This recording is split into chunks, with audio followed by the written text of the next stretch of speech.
Hello, नमस्ते, सत श्री अकाल। मैं आप सभी का स्वागत करती हूँ talk show with Sonali Garg में। आज का एपिसोड मेरे दिल के बहुत करीब है। मेरे दिल के करीब क्यों है, पहले मैं इसका रीजन बता देती हूँ। कुछ महीने पहले मैं एक पेजेंट का पार्ट थी, जिसमें मुझे बताया गया था कि मुझे एक सोशल कॉज के लिए स्टैंड लेना है। मुझे एक चैरिटी वर्क के लिए काम करना है। मैंने बहुत ढूंढा कि किसके लिए मेरी मदद एक असरदायक मदद हो सकती है। मुझे पता चला आपुल के वृद्धाश्रम के बारे में, जो कि मेरे घर के काफी नजदीक था। मैंने सोचा एक बार जाके मिलके तो आए, क्या कहानी है इस वृद्धाश्रम की। हाँ, जब मैं आई तो मैंने देखा कि खुद यहाँ पे दूसरे के साथ मिलजुल के वो अपना दर्द बांट रही थी। एक से बढ़कर एक दर्द, एक से बढ़कर एक कहानियां, पर आंखों में फिर भी वो आशा की उमंग है, फिर भी वो जीने की उमंग है। जब मैंने इनसे बैठ के बात की कि आपकी पर्सनल कहानी कैसी थी, मेरी आंखों से आंसू नहीं रुके, पर उनके चेहरों से वो आशा की उमंग भी नहीं रुकी। मैं तहे दिल से स्वागत करती हूँ आपुल की वृद्धाश्रम के ओनर भरत बोरवड़े जी का। थैंक यू सो मच महाराज कि आप आए। थैंक यू सो मच भगवत जी, आप हमारे इस शो का एक पार्ट बने। नमस्ते, धन्यवाद। कैसा लग रहा है आपको? काफी दिनों के बाद हम मिल रहे हैं। कैसा फील कर रहे हैं आप? बहुत अच्छा लगा कि आपने आश्रम में आके जो कुछ बुजुर्ग के साथ आनंद लिया और बुजुर्ग के चेहरे पर जो मुस्कुराहट उठाई आपने, तो बहुत खुशी में सब आपको मोबाइल पे देखते ही खुशी हो गई सब लोगों को। ये मेरा सौभाग्य था कि मैं आपके इस आश्रम का एक भाग बन पाई। और मेरी कोशिश हमेशा रहेगी, और मेरे दर्शकों से भी मेरा अनुरोध रहेगा कि ये एपिसोड देखने के बाद आपके दिल की वो एक रूह पक्का जाग उठेगी, और जिससे आपकी वो इच्छा जाग उठेगी कि हमें हमारे बुजुर्गों के लिए कुछ करना चाहिए, और हमें हमारे माता पिताओं के लिए कुछ करना चाहिए। सबसे पहले भगवत जी, मेरा आपसे पहला प्रश्न है कि आप हमें पहले अपने अपने बारे में कुछ बताइए। नमस्ते सब आपको। जो कुछ अभी ये मीटिंग में ज्वाइन हुए सब लोगों को पहले मैं नमस्कार करता हूँ। मेरा नाम भागवत बोराड़े है। मैं रहने वाला जालना, मराठवाड़ा। उधर से मैं काफी आलंदी में 20 साल पहले आया। आलंदी में अध्यात्म शिक्षण और स्कूल का ही पढ़ाई किया। और पढ़ाई करने के बाद ये सब लोगों ने कोरोना समय देखा है। कोरोना समय में बहुत कुछ लोगों को बहुत कुछ मिल गया, बहुत कुछ पा गया, कोई बहुत कुछ सिखाया उन्होंने। उसी बारे में मैं काम करने लगा कि सोशल वर्क में काम करना चाहिए, यानी कि हर लोगों ने एक मेरे को हेल्प करने की कोशिश की है। हमने भी कोशिश किया। क्या जी। किया, एक मेका सहायक करो ऐसा ग्रुप बनाया था। जी। ग्रुप बनाने के बाद लोगों बहुत सारे ज्वाइन हो चुके हैं। होने के बाद बहुत कुछ हेल्प भी किया, लेकिन ऐसे बुजुर्ग मुझे मिले कि वो बोल रहे थे मेरे पास पैसा है, सब कुछ है, लेकिन मेरे लड़के ने मुझे बाहर निकाला। मुझे खाने के लिए कुछ चाहिए, 2 दिन से मैंने कुछ खाया नहीं, मेरे पास पैसा है लेकिन हम्म। कोरोना समय में आपने लॉकडाउन पहली बार शब्द सुना है। जी। लॉकडाउन में कुछ नहीं चालू था। उसी समय में मेरा फील हो चुका हूँ मैं। 8 महीने कुछ नहीं कर पाता, अब भी नहीं कर पाते, कोई भी नहीं कर पाता था, लेकिन मन में ये सोच रहा था कि बुजुर्ग की सेवा करने की मुझे भगवान की आज्ञा हो रही है, मैं अभी इनके लिए कुछ कर पाऊं, ऐसे मन में इच्छा बहुत दिन हो चुकी।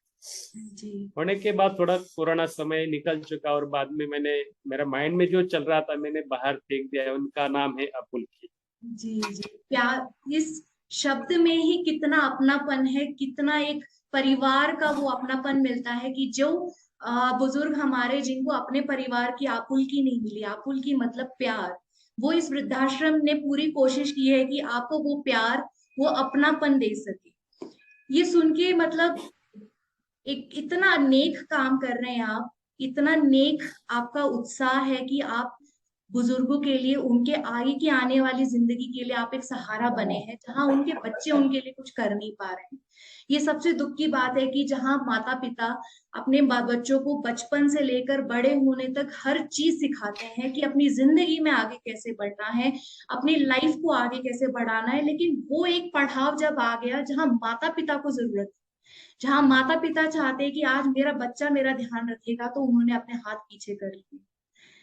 ये आपका बहुत बड़ापन है, आपकी बहुत बड़ी सोच है कि आपने ये इतना बड़ा कदम उठाया। अभी ये वृद्धाश्रम को शुरू शुरू हुए ज्यादा टाइम तो हुआ नहीं है, जैसे आपने कहा कि अभी आपने कोविड में ही शुरू किया था। तो कोविड के टाइम में कोविड की ही अपनी इतनी सारी प्रॉब्लम्स थी, इतनी सारी हम उसकी ही इतनी डिफिकल्टीज फेस कर रहे थे। तो आश्रम के लिए आपको क्या क्या चैलेंजेस फेस करने पड़े, किस तरह की समस्याओं का सामना करना पड़ा आपको? बस क्या होता है, अच्छा रोड आने के बाद गतिरोधक तुरंत आ जाता है। जी जी। वैसे ही एक अच्छा काम हाथ में लिया तो तुरंत तकलीफ देने वाले जल्दी सामने आते हैं। वैसे ये चालू करने से पहले मन में जो सोच रहा था कि चालू करने के लिए, तो मैंने तो पहला ही ये काम का नहीं सोचता, यानी कि जी समाज में मैं दे अभी चाहते हैं, सब लोग चाहते हैं कि वृद्धाश्रम नहीं चाहिए, जी जी। जी वृद्धाश्रम नहीं चाहिए। सब लोगों की ये है, जी मानस है कि वृद्धाश्रम नहीं चलना चाहिए। लेकिन अभी मैं थोड़ा सा चेंज करके बता रहा हूँ। अभी घर घर पे वृद्धाश्रम होना चाहिए, घर घर पे वृद्धाश्रम होना चाहिए। इसका मतलब ये है कि घर घर में जो पीढ़ियां हैं, नया जो बच्चे लोग हैं, उनको मन में माँ बाप संभालने की संस्कार होने चाहिए। आश्रम नहीं चलेंगे, यानी नहीं चलना चाहिए। लेकिन क्या होता है, अभी घर घर में आपुलकी खत्म हो चुकी है, अपनेपन खत्म हो चुका है। मेरा परिवार इतना ही देख रहे, मेरे भाई इतना ही माँ बाप को छोड़ दे रहे। बिल्कुल इसी समय में क्या होता है, बहुत तकलीफ होती है काम करने में। तो आसान से, यानी भगवान भी उनका परीक्षा लेते हैं। बिल्कुल। जो कुछ काम करते हो आप, भगवान पहले परीक्षा लेता है, बुजुर्ग के पास से लेता है, समाज के पास से लेता है। समाज हर कोई अच्छा काम करने निकल जाता है, तभी पहला तुरंत रामायण में भी बोला है कि हम्म। दुर्जनम प्रथमम वंदे सज्जनम तदनंतरम, यानी कि नमस्कार पहला अच्छे लोगों को करने की जरूरत नहीं। हम्म। जो दुर्जन होते हैं जी उनको पहला जी। नमस्कार करने से जो अपने काम प्रारंभ किया वो सफल हो सकता है। इसलिए जो आया, जिसने समय दिया, जिसने कुछ बहुत कुछ दिया, उनको भी नमस्कार। और किसने तकलीफ भी दिया, उसका और भी मैं बहुत बहुत आभार बड़ी चाहता बात हूँ। कही आपने, बहुत ही बड़ी बात कही कि हम अच्छाई ढूंढते हैं, लेकिन उस अच्छाई के पीछे किसी एक बुरे इंसान का भी हाथ होता है। जब कोई बुराई बराबर। करता है तो उसी को हम सुधारने के लिए ही अच्छाई ढूंढते हैं।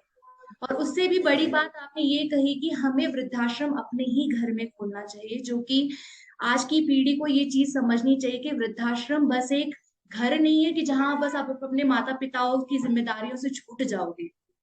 भले ही आपके पास समय नहीं है, आप चाहते हो कि आपके माता पिता का ध्यान रखने वाला कोई वृद्धाश्रम हो, लेकिन फिर भी वो आपकी जिम्मेदारी है।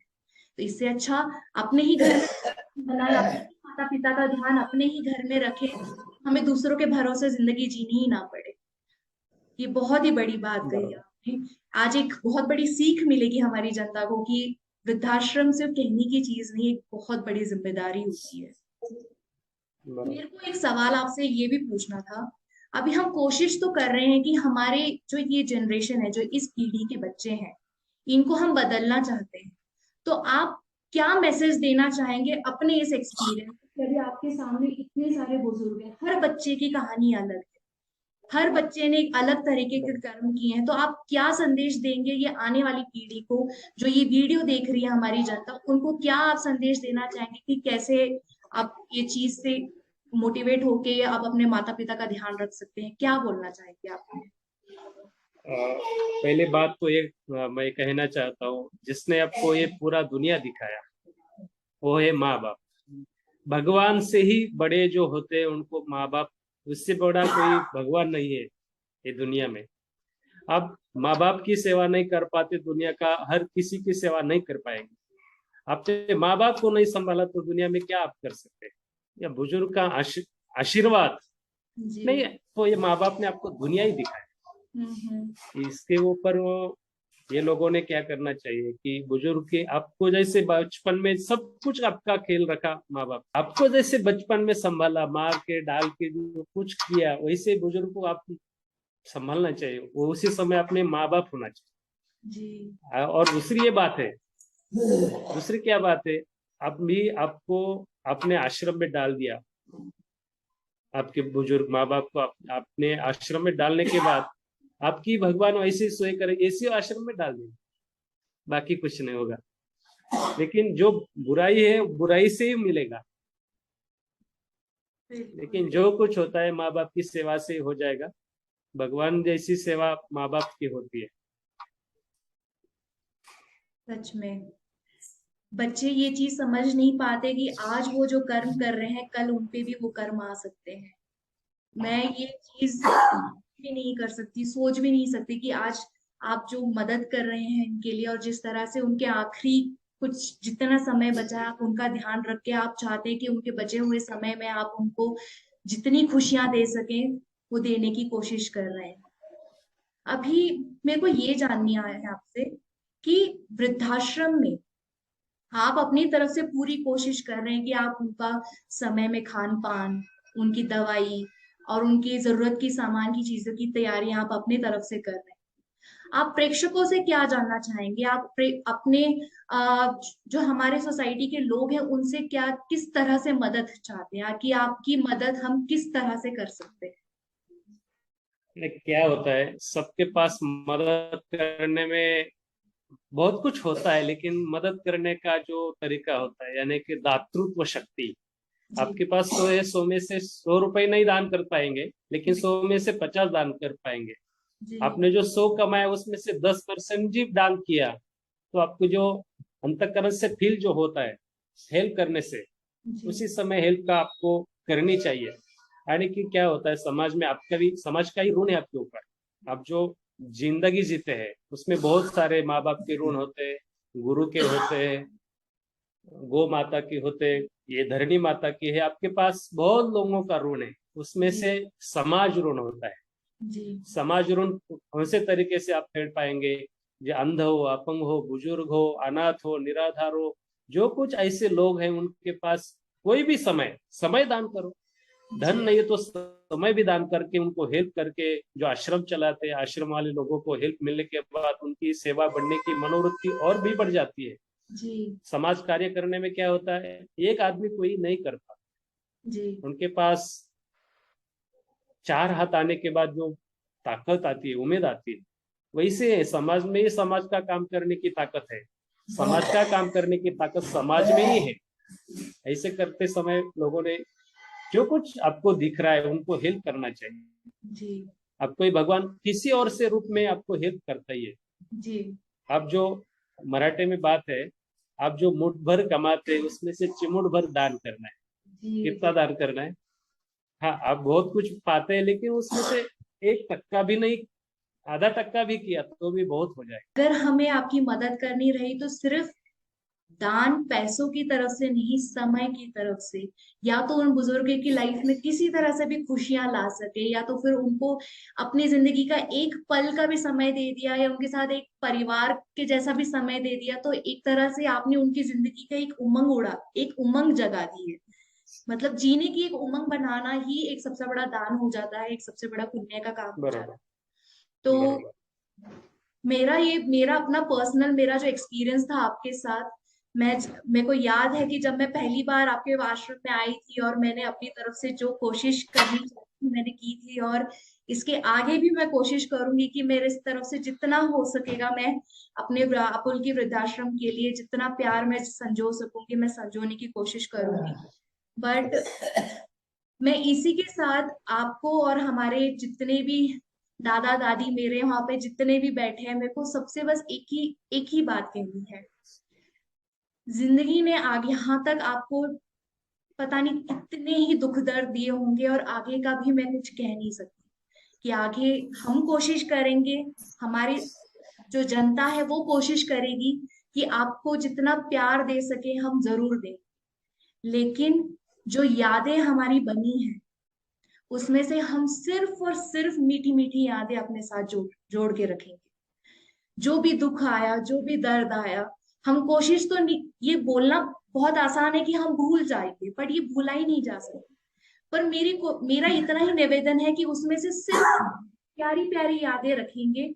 और इसी के साथ मैं आप सभी के लिए एक सॉन्ग डेडिकेट करना चाहती हूँ। तो उम्मीद है कि आपको पसंद आएगा, और हमारे सारे मेरे दादा दादी सभी पसंद करेंगे इस गाने को। उनको सुनने को बहुत अच्छा लग रहा है, आपकी याद है वो जी बिल्कुल। गाने भी बहुत याद है आपके। आवाज ओपन करा यांना ऐकायचं केलंय ना तुम्हाला गाणं म्हणून दाखवतात। नगमे हैं, शिकवे हैं, किस्से हैं, बातें हैं, बातें भूल जाती हैं, यादें याद आती हैं, बातें भूल जाती हैं, यादें याद आती हैं, ये यादें किसी दिलो जानम के चले जाने की याद आती है, यादें यादें हो यादें। आ,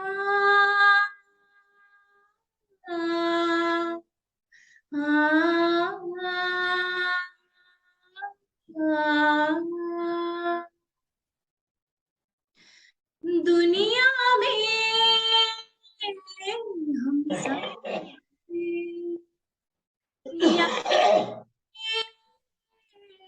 है मारी, कुछ खुशियाँ थोड़ी गम, ये हमसे इनसे हम, यादें हम मीठी मीठी यादें, खट्टी मीठी यादें, नगमे हैं, शिकवे हैं, किस्से हैं, बातें हैं, बातें भूल जाती हैं, यादें याद आती हैं, ये यादें किसी दिलो जानम के चले जाने के बाद आती हैं, यादें यादें हो यादें। Thank you, thank you so much कि आपने अपना समय निकाला, मेरे इस छोटे से कार्यक्रम का एक हिस्सा बने। और मुझे पूरी उम्मीद है कि एक छोटी सी आवाज जिसे मैं उठाने की कोशिश कर रही हूँ, एक छोटी सी मदद जो मैं आप लोगों के लिए और हमारे समाज में और बहुत सारे ऐसे छोटे छोटे हमारे संस्थाएं जो इतना पुण्य का काम कर रही हैं, मैं उनके लिए एक वो एक आशा की उम्मीद बनना चाहती हूँ कि आपकी जो ये इतना महान काम जो कर रहे हैं उसमें आपको मदद मिल सके। Thank you so much, thank you so much, आपने इतना समय दिया। ठीक, धन्यवाद।